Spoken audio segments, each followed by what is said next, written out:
Hola, soy Pedro Gras. Bienvenidos a clase de gramática. El tema de esta clase es los tiempos de pasado, imperfecto e indefinido 1.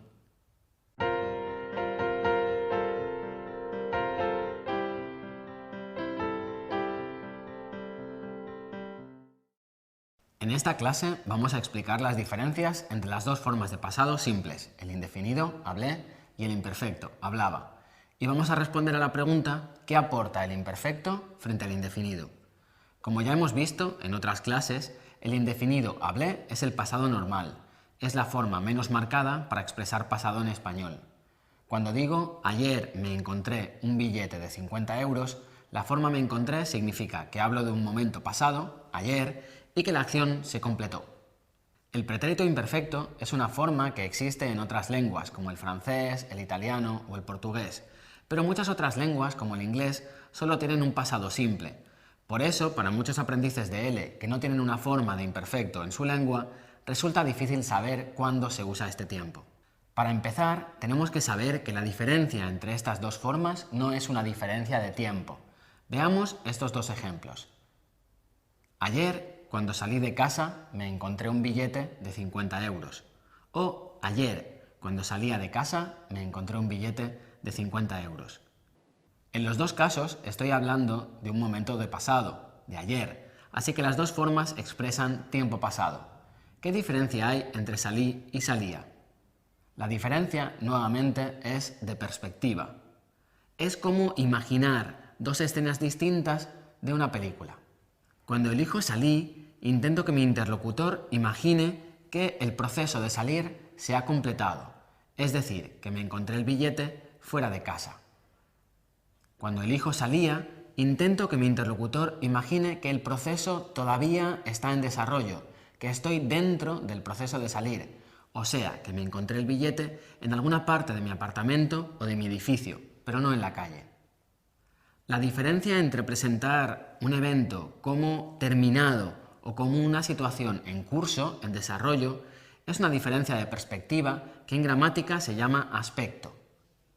Este tipo de significado también está en otras construcciones del español, como la diferencia entre el gerundio, escribiendo, y el participio, escrito. Entonces, la diferencia entre el imperfecto y el indefinido tiene que ver con mostrar los límites de un evento, indefinido, o mostrar un evento en curso. Pero esta es una idea muy abstracta. Entonces, ¿cómo elijo qué tiempo es más apropiado para lo que yo quiero decir? El significado del verbo, en particular su aspecto léxico, puede ser una pista adecuada para decidir si necesito un tiempo de imperfecto o indefinido. Seguro que habéis oído en alguna ocasión que los verbos expresan acciones, que es lo que dicen muchas gramáticas y libros de texto. Esto es cierto para verbos como encontrar un billete, salir de casa o escribir un correo. En estos casos ocurren cosas, alguien hace algo. En cambio, otros verbos no expresan acciones. Cuando digo soy profesor, llevo una camisa o tengo 36 años, no hablo de ninguna acción. Estos verbos describen propiedades o estados, pero no acciones.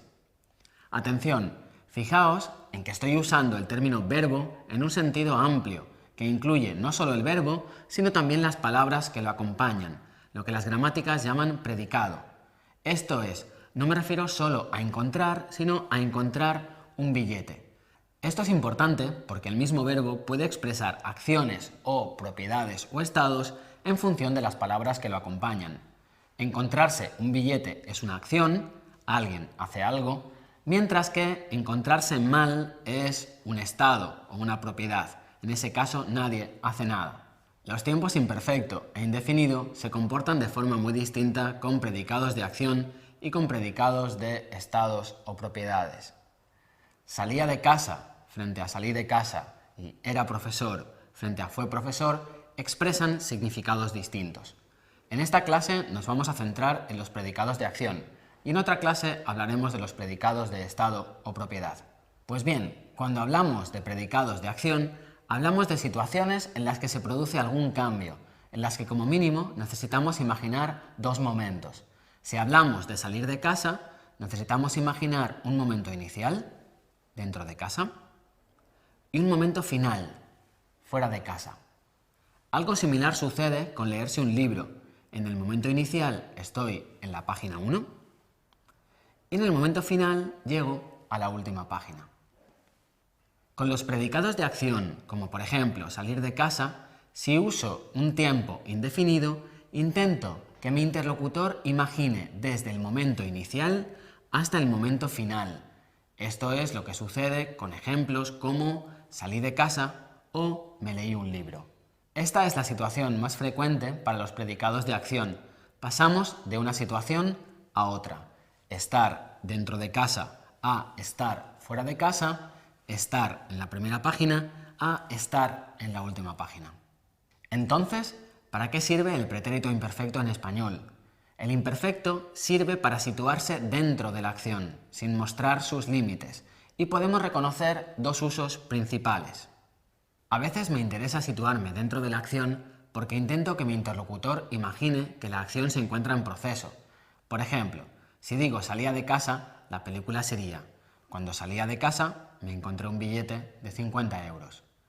En cambio, si digo salí de casa, la película sería cuando salí de casa me encontré un billete de 50 euros. Con el imperfecto detenemos la acción en una zona intermedia, vemos la acción en su proceso. En cambio, con el indefinido vemos la acción hasta el final. Primero salgo de casa y después encuentro el billete. Con el uso de acción en proceso, el español admite un verbo en imperfecto, como salía, o también la perífrasis estaba más gerundio, estaba saliendo. Cuando salía de casa me encontré un billete de 50 euros, es más o menos lo mismo que cuando estaba saliendo de casa me encontré un billete de 50 euros. Y en realidad es más común usar la forma estaba más gerundio. Normalmente, en este uso, usamos el imperfecto en combinación con una acción en indefinido, que ocurre al mismo tiempo, como hemos visto en el ejemplo que estamos comentando, en el que salir de casa sucede al mismo tiempo que encontrar un billete de 50 euros. También hay casos en los que usamos el imperfecto solo, aunque en el contexto se puede recuperar una acción. Por ejemplo, si alguien me dice, ayer te llamé y no me respondiste, yo puedo responder, perdona, es que estaba trabajando. En este caso, yo respondo, estaba trabajando, y se entiende que la acción de trabajar sucede al mismo tiempo que la acción de llamar y no responder. Pasamos al segundo uso del imperfecto con los verbos de acción, que es expresar una acción habitual, un hábito, en el pasado. Por ejemplo, si yo hablo de cómo era mi vida antes en Barcelona, puedo decir, antes salía de casa a las 7 de la mañana. Cuando imaginamos una frase como esta, no imaginamos una película completa, no imaginamos que yo salgo de mi casa y estoy fuera de mi casa, sino que imaginamos una película que se repite de forma indefinida, que no tiene un final. Imaginaríamos algo así como: en este uso, que es expresar una acción habitual en el pasado, necesito imaginar un tiempo distinto del tiempo en el que me encuentro ahora. A veces decimos ese tiempo explícitamente, como en el ejemplo hemos visto antes o cuando vivía en Barcelona, de pequeño. Otras veces simplemente entendemos que estamos hablando de un tiempo distinto por la situación y por el uso del pretérito imperfecto. Atención, un error muy frecuente de los aprendices de español es pensar que todas las acciones que se repiten en el pasado se construyen con imperfecto. Vamos a ver un ejemplo. El año pasado iba 3 veces a Francia. ¿Por qué en este caso no es correcto el imperfecto? Hemos dicho que el imperfecto se usa cuando queremos expresar que una acción se repite una y otra vez. Es como imaginar una película sin fin. Pero en este caso lo que estamos diciendo es que una acción se repite exactamente 3 veces. Por eso tenemos que decir, el año pasado fui 3 veces a Francia. En cierta manera, al decir 3 veces, estamos poniendo un límite a esa repetición. Son 3 y exactamente 3 veces. Un error similar sucede con las acciones que pueden prolongarse durante mucho tiempo, como hablar, trabajar o bailar. Muchos aprendices piensan que para hablar de una de estas acciones cuando dura durante mucho tiempo, tienen que usar el pretérito imperfecto, como sucede en estos ejemplos erróneos.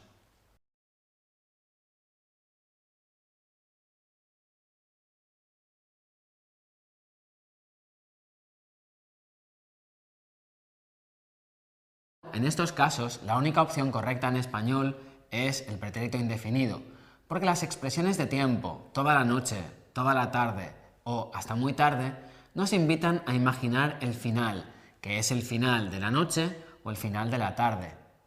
Por eso solo son correctas anoche fui a una discoteca y bailé toda la noche, ayer estudié toda la tarde o hablé con Miguel hasta muy tarde. Si queremos insistir en la duración de estas acciones, podemos usar la perífrasis estuve más gerundio. Anoche fui a una discoteca y estuve bailando toda la noche, ayer estuve estudiando toda la tarde o estuve hablando con Miguel hasta muy tarde. Bien, ha llegado el momento de resumir lo que hemos aprendido en esta clase. Primero, hemos aprendido que la oposición entre el imperfecto y el indefinido sirve en español para marcar una diferencia de perspectiva. El indefinido invita a imaginar los límites de un evento, mientras que con un pretérito imperfecto nos situamos dentro del evento, sin señalar cuándo empieza o cuándo termina. Segundo, hemos aprendido que el significado de los verbos, en particular su aspecto léxico, es importante para entender cómo funcionan estos dos tiempos, y hemos establecido una diferencia entre predicados de acción, como salir de casa o leer una novela, y predicados de propiedad o estado, como ser profesor o llevar una camisa. Con los predicados de acción hemos aprendido que el indefinido muestra los límites. Por el contrario, con el imperfecto detenemos la acción cuando queremos expresar que una acción está en proceso, estaba saliendo de casa, o cuando queremos expresar que una acción es habitual en el pasado, como salía de casa todos los días. Bien, en próximas clases trabajaremos la diferencia entre imperfecto e indefinido con predicados de estado o propiedad. Hasta la próxima.